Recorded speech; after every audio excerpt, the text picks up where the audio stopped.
Quatro elementos que eu reputo imprescindíveis para uma boa relação entre o advogado e o cliente. E aqui eu passo a elencá-las. Primeiro, um contrato bem feito, um contrato bem elaborado.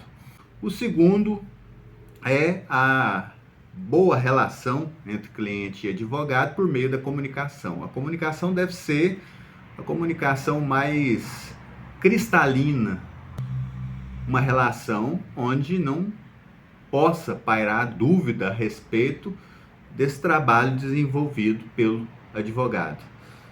Uma outra questão muito interessante, que eu reputo muito válida, é o auxílio do cliente no que tange aos fatos que serão narrados na petição inicial ou na peça processual e também aqueles documentos que serão angariados e anexados no processo que estará em andamento. Isso é salutar. Há uma parceria entre cliente e advogado. O advogado é um mero instrumento do cliente, então o cliente deve colaborar, deve fazer essa assistência ao profissional para que se tenha um trabalho bem feito.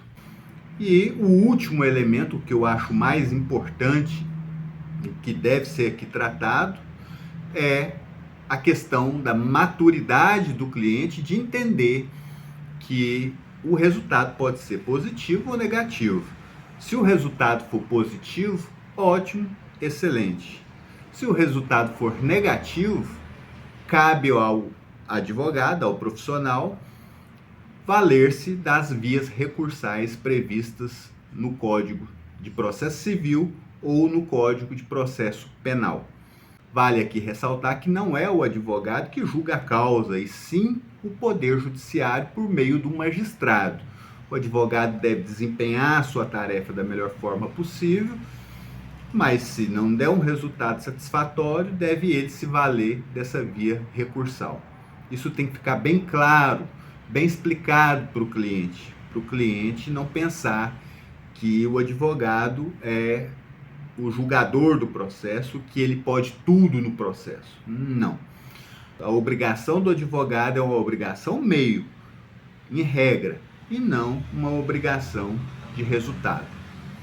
Meu nome é Leandro Borba Ferreira Nascente, sou advogado, militante em Goiânia e em todo o território nacional e atuo na área civil, criminal e administrativa. Um forte abraço e até breve.